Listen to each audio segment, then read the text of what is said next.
Muy buenas tardes a todos. Tomo tus palabras, Pablo. Vivimos una época de cambios profundos y rotundos.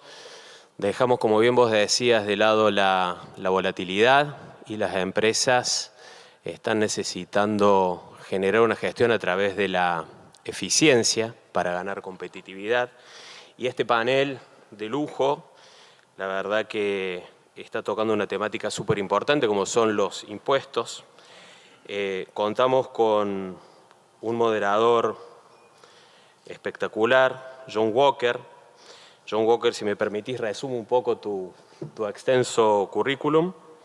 John es una figura esencial para la conexión del capital y el desarrollo productivo, es socio y referente en Dragma Sociedad de Bolsa, es uno de los principales agentes de liquidación y compensación del país. John tiene una visión privilegiada sobre cómo las empresas pueden acceder y estructurar el financiamiento en el mercado de capitales.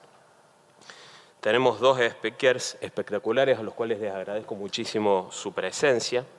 Por un lado contamos con Juan Alberto Paso, abogado de la Universidad de Buenos Aires.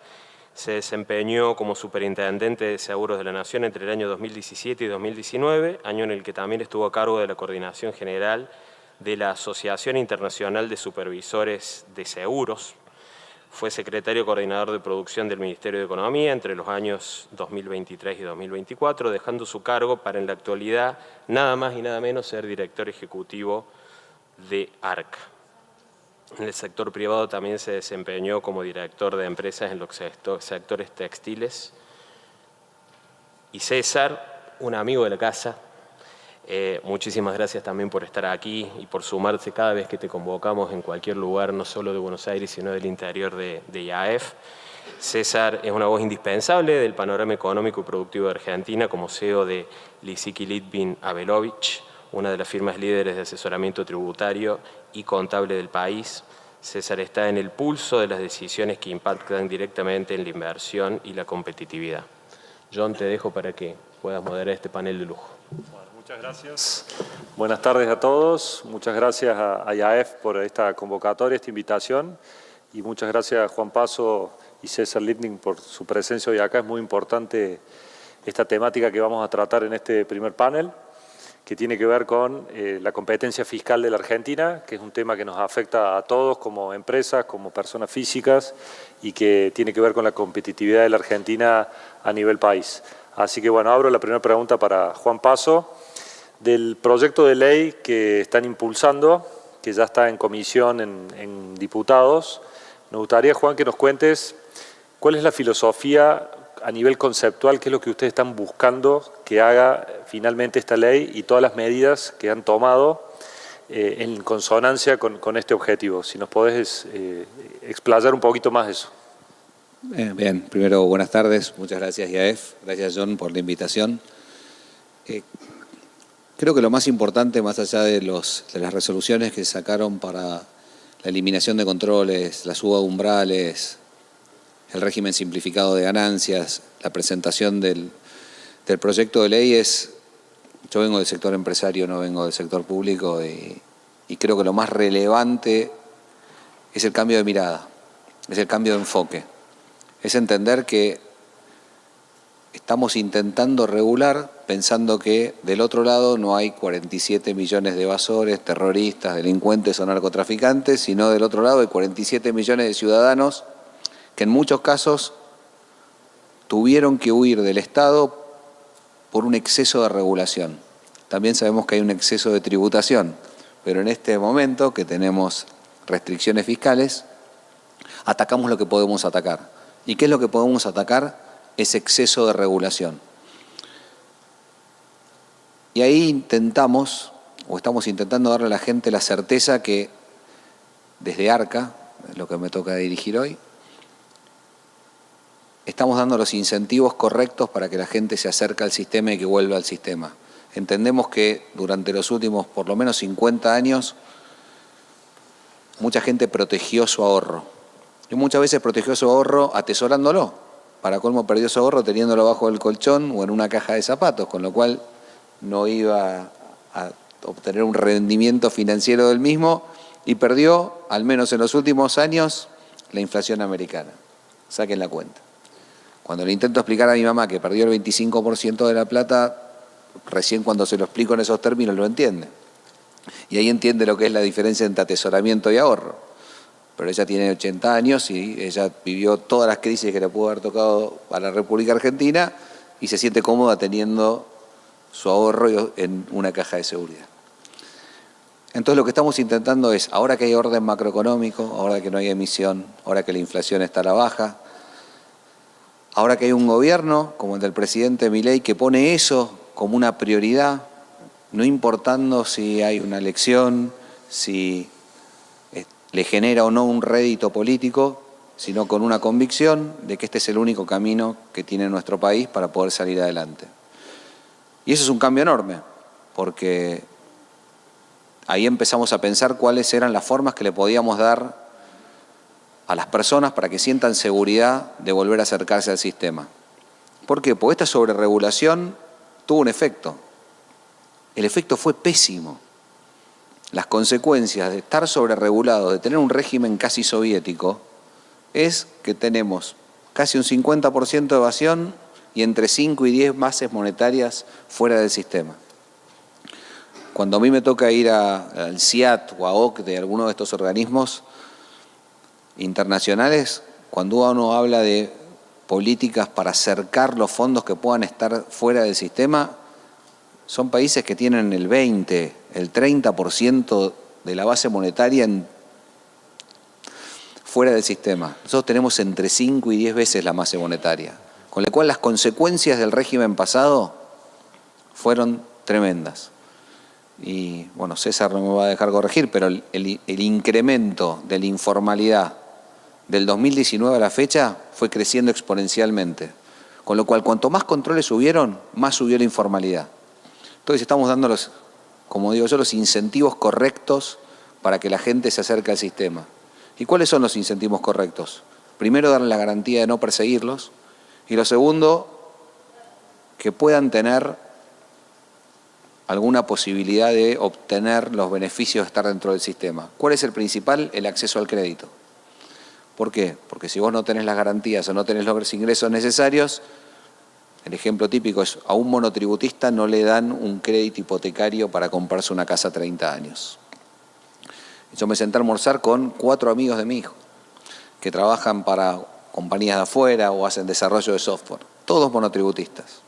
Bueno, ahora van a tener la posibilidad de, en vez de alquilar, comprarse su casa. Ese es el incentivo correcto para pasarte de ser monotributista a autónomo. Ese es un primer gran, el driver de la decisión. ¿Por qué decidimos ir por este camino? Y ahí tomamos, yo lo llamo, son 3 grupos de medidas. Lo primero, la eliminación de algunos controles. Arca recibía la información de toda y cada una de las transacciones en tarjeta de crédito, tarjeta de débito o billeteras virtuales, de un peso al infinito. Se imaginarán que tener ese tipo de información era, en teoría, la forma más importante que tenías de control, pero era la mejor manera de no controlar nada, porque ese volumen de información es improcesable. Eliminamos controles absurdos como las expensas de arriba, los informes de expensas de arriba de 32.000 pesos, o cuando tenías un consumo excesivo de luz, que era que si habías gastado un 30% más de luz que el mes pasado o de consumo de agua, eso se tenía que informar a Arca. Está bueno entender que la contrapartida de eso es equipo de gente trabajando en las compañías para hacer esos informes o desarrollo de sistema para informar a Arca, y que eso es costo argentino. El segundo fue la suba de los umbrales. ¿Qué es la suba de los umbrales? Son los montos a partir de los cuales Arca recibe información. Bueno, la gran mayoría de esos umbrales subieron, entre 50 millones de pesos para lo que es cuentas bancarias, acreditaciones bancarias, movimientos en tarjeta de crédito, tarjeta de débito y billeteras virtuales. Los retiros de efectivo a 10 millones de pesos, que es una norma internacional bastante aceptada. Las operaciones con Alix a más de 100 millones de pesos. Y evitamos con esta estupidez de tener que ir a comprar al supermercado y que cuando la cajera te veía a 2 cuadras te decía, espere señor, vamos a tener que dividir el ticket en 4 porque si no le tengo que pedir un montón de información. ¿Qué buscamos? Anonimizar el consumo, darle la posibilidad a la gente de que consuma con parte de ese ahorro bien habido que tuvo en los últimos años y que eso no le genere un impacto fiscal por haber tenido una ganancia indebida. Y después hicimos un régimen de ganancia simplificada. Importante entender que el régimen de ganancia simplificada no es algo de una vez, no es one shot, es un régimen que llegó para quedarse. ¿En qué se basa ese régimen? ¿En qué consiste ese régimen?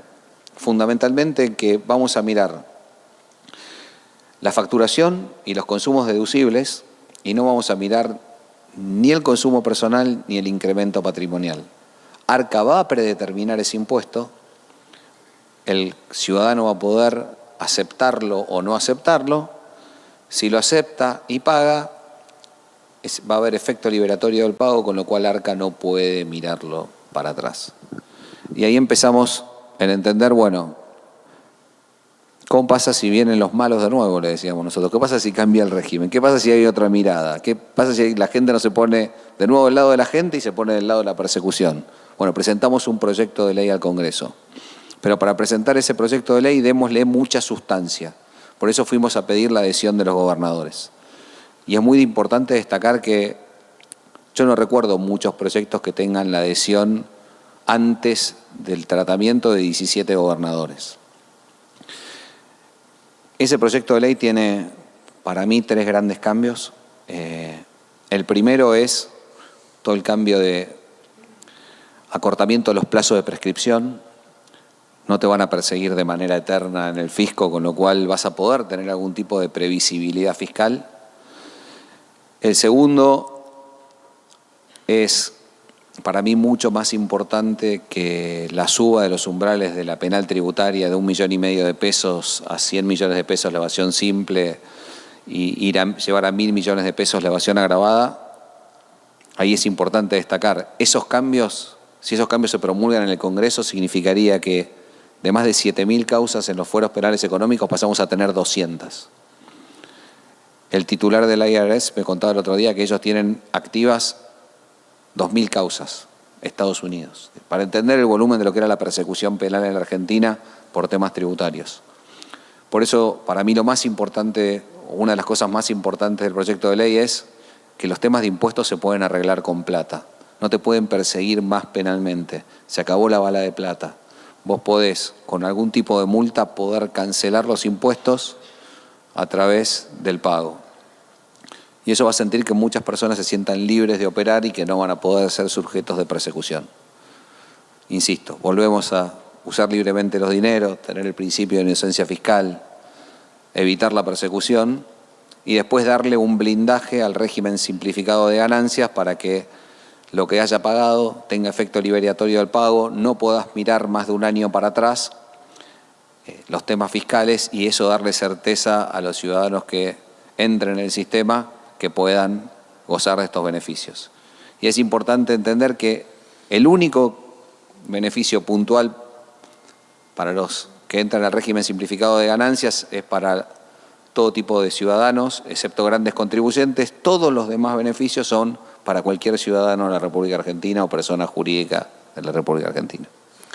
Muy bien, muy buena exposición. La verdad que es disruptivo lo que están buscando hacer y creo que la comunidad en su conjunto, incluido la comunidad política, debería de acompañar esta medida porque es algo que va a dinamizar la economía, a dinamizar el consumo y dejar de frenar la actividad económica por razones fiscales. Así que muchas gracias por la explicación. Aprovecho que está César aquí y te consulto, César, específicamente de uno de los apartados que mencionó Juan respecto del régimen simplificado de ganancias. ¿Qué beneficios les ves vos concretos a alguien que hoy no está bajo un régimen o que es monotributista o que es responsable inscripto de inscribirse en este régimen? ¿Se escucha? No. Hola, hola, hola. Hola, hola. Bueno, gracias IAEF por la invitación nuevamente. Primero quiero hacer algunas reflexiones sobre lo que comentó Juan. En algunas décadas que tengo de ejercicio profesional tributario, puedo observar las distintas etapas de la relación fisco-contribuyente. Nunca la relación ha sido romántica, porque no es una relación romántica, pero lo que hemos visto en los últimos años, en las últimas décadas, es una relación más bien tormentosa y dejó de ser una relación de derecho para convertirse en una relación de poder, donde el contribuyente se sentía con muy pocos derechos ante un sistema que lo llevaba a ese tipo de relación bastante compleja.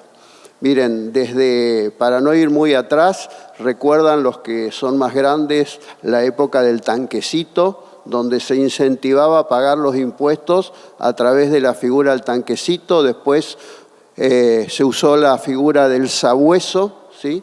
Después se usó la figura del peine informático, pero si la tecnología no era adecuada, era como peinar a un calvo, ¿sí? Y después, en los últimos años, hemos visto un sistema que yo llamo panoptismo fiscal. La palabra panóptica es una palabra muy compleja, muy sofisticada, pero para que entiendan bien, se usa en las cárceles para mirar todo tipo de movimiento que hacen los presos. Bueno, el panoptismo fiscal significaba que el organismo fiscal, AFIP en su momento, tenía todos los datos de la intimidad económica de un contribuyente, con lo cual cualquier movimiento económico con tarjeta de créditos, expensas, viajes al exterior, etcétera, Arca tenía más datos que los servicios de inteligencia. Y eso obviamente genera también cierta incomodidad de tener que explicar si me donaron, si me prestaron, etcétera. A mí me parece, como bien decís, disruptivo, ¿sí? Estoy gratamente sorprendido por este nuevo esquema de relación fisco-contribuyente. Incluso el proyecto de ley se llama Principio de Inocencia Fiscal, porque en nuestra experiencia profesional, cuando un inspector toca el timbre empezando una fiscalización, piensa que detrás de la puerta hay un evasor. Tal es así que cuando se realiza un ajuste fiscal, el contribuyente es el que tiene que probar lo contrario, es el que tiene la carga de la prueba del ajuste fiscal. Y acá me parece que se está invirtiendo adecuadamente esa relación, porque si en el derecho penal el que mata, ¿sí?, no tiene que probar nada, sino el acusador tiene que probar, en el derecho tributario es una relación económica, porque es el contribuyente que tiene que probar que no es un evasor. Con lo cual, este principio de inocencia es música para los oídos de los tributaristas, los que estamos en la trinchera, los que nos relacionamos con el fisco, los que somos los interlocutores entre el contribuyente y el organismo fiscal. Me parece que va en un paso adecuado este tipo de situación. Este voto de confianza al contribuyente me parece que es bueno, porque la reflexión que hago es, con tanta información en cabeza del organismo fiscal, ¿bajó la informalidad? No, fracasó. O sea, la informalidad siguió aumentando. Bueno, probemos algo diferente, y esto que es diferente, veremos un poco cuál va a ser los resultados, ¿sí? Respecto al régimen de simplificado de ganancias, es un sistema inédito. Las declaraciones juradas de las personas humanas es bien compleja, bien intensa, ¿sí? Requiere muchos datos. Es el momento donde nos encontramos con los contribuyentes, clientes, pacientes, ¿sí? Donde hacen toda la catarsis porque les cuesta tratar de recolectar todos los datos de lo que hicieron en el año, ¿sí?, de toda la actividad económica que han hecho. Y me parece que la tendencia en el mundo es ir hacia un sistema muy simple de declaración de impuestos. Y me parece que en este sentido van en el buen camino para los que van a tener el privilegio de estar en el régimen simplificado, que es un privilegio. ¿Por qué? Porque los que entran en el régimen simplificado van a tener una situación, como dice Juan, muy fácil: ingresos menos gasto deducible, impuesto a pagar. Pero además el que entra y opta por el régimen simplificado puede usar libremente los dólares del colchón sin que le pase nada. Dólares del colchón que no los tiene declarado ante el organismo fiscal. Dólares del colchón originados en operaciones lícitas, no ilícitas. Acá el lavado de dinero no va. Acá todo lo que tenga que ver con las facultades de la UIF mantiene intactas todas las facultades. Aquellos que no pueden justificar de dónde sacaron el dinero por no tener una actividad lícita, no los protege el régimen simplificado, no los protege el régimen de los dólares del colchón. Solo esto protege a la línea divisoria, es muy importante, entre dinero sucio y dinero negro. Esto es dinero no declarado, que quizás en su momento estuvo declarado, pero por múltiples razones el contribuyente quería proteger su patrimonio en moneda dura y lo tenía escondido porque no podía justificar dónde lo compró. Todos sabemos que no se podía comprar oficialmente durante muchos años dólares.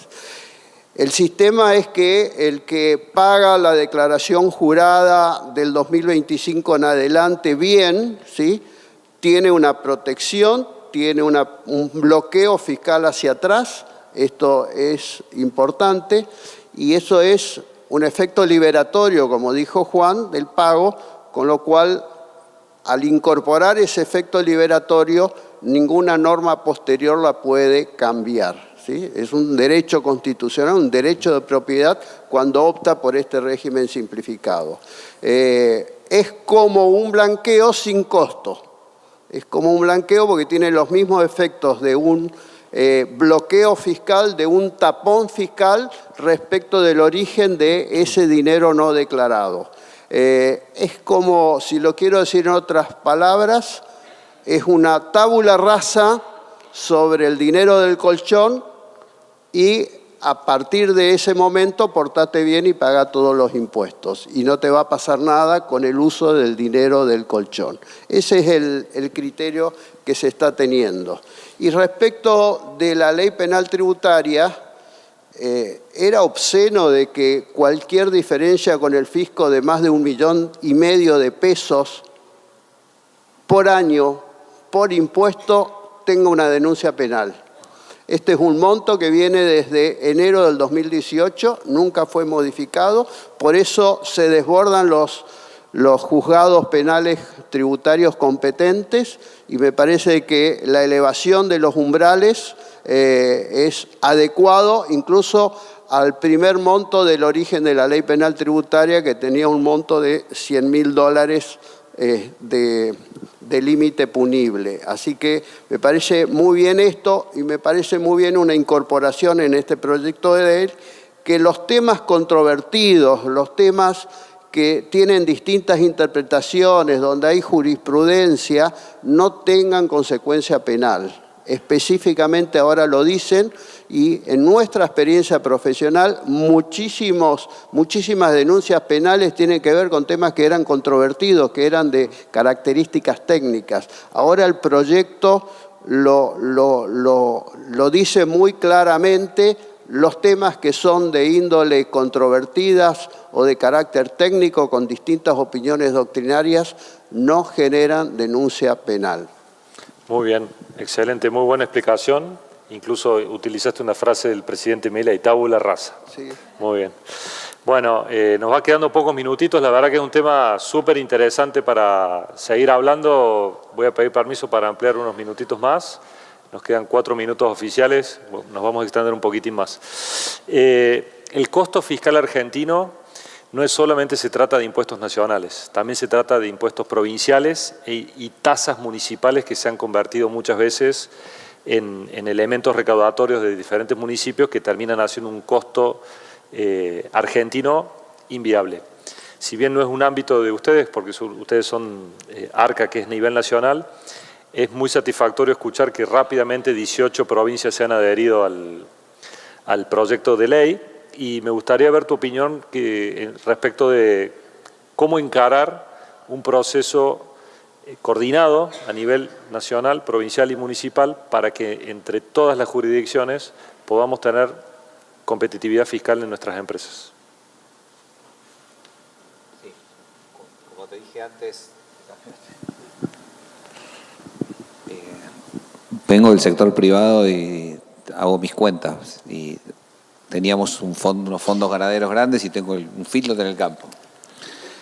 El 10% del costo producido de un kilo de carne es ingresos brutos y tasas municipales, y no tengo forma de descargarlo. 10%. 10% del costo de la carne producida son impuestos que no puedo desgravar. Ese es el grado de distorsión que producen algunos impuestos, ingresos brutos y tasas municipales en algunas jurisdicciones. En un momento un paquete de arroz costaba el 6% más en Pilar que en 3 de febrero. No tenemos competencias fiscales, somos un país federal.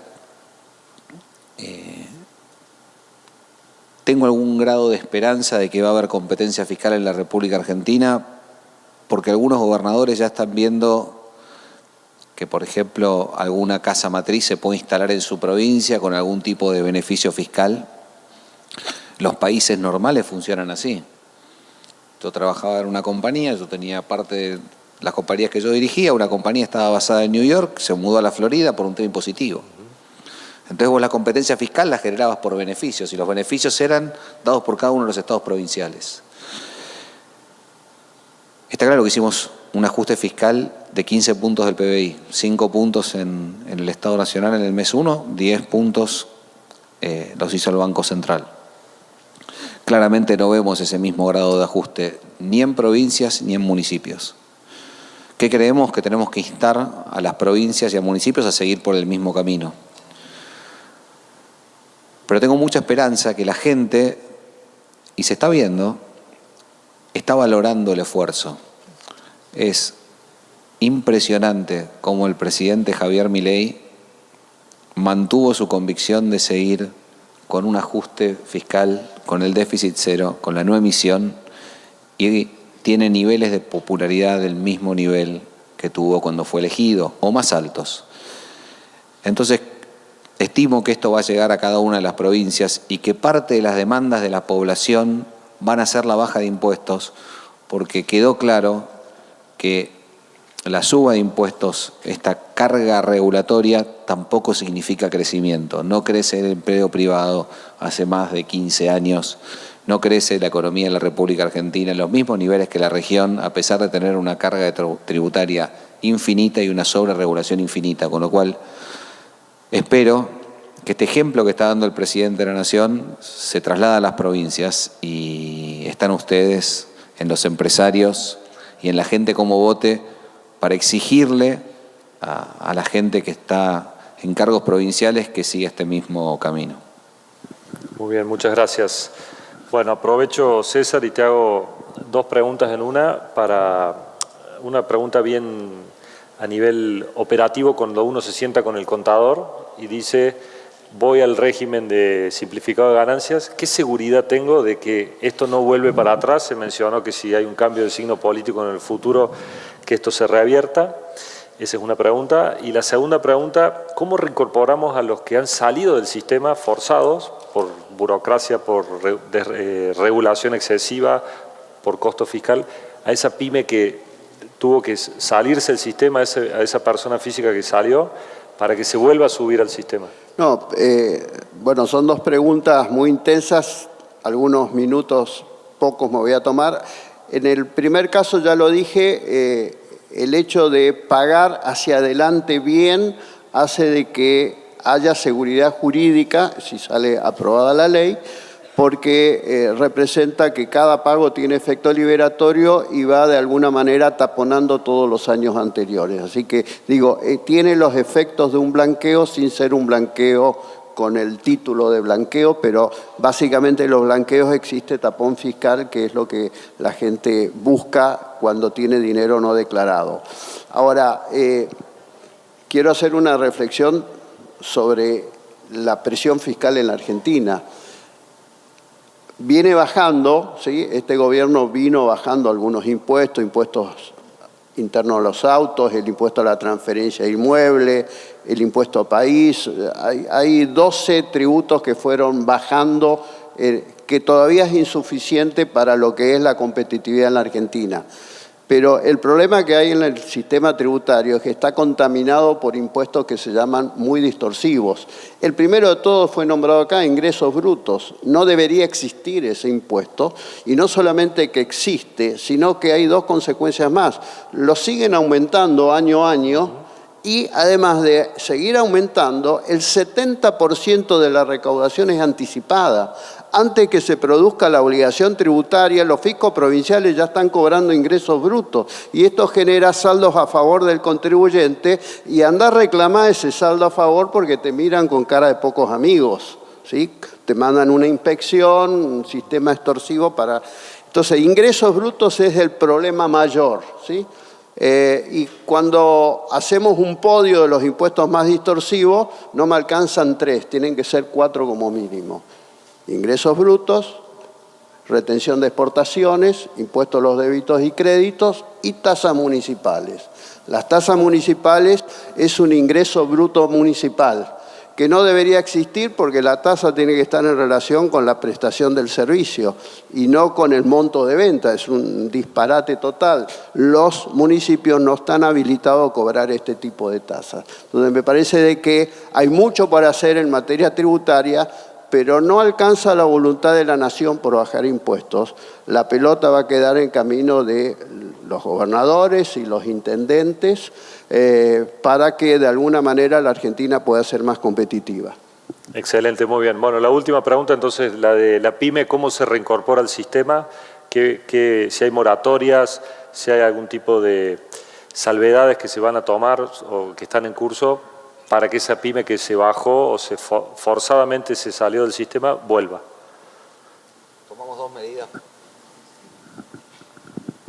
Tomamos dos medidas, creo que importantes. Las últimas semanas sacamos una nueva moratoria con un monto de ingreso bajo y que permitía que las obligaciones fiscales hasta el 30 de abril de 2025 entren como parte de de esta moratoria, con un régimen especial y más beneficioso para MIPYMES y medianas, que tenía básicamente el monto de ingreso inicial y la cantidad de cuotas el monto de ingreso inicial es menor y la cantidad de cuotas es mayor para MIPYMES y pymes, y a su vez el Ministerio de Economía el 1 de julio modificó la tasa de interés resarcitorio del 4 al 2,75 y este plan tiene un 50% de reducción sobre esa tasa.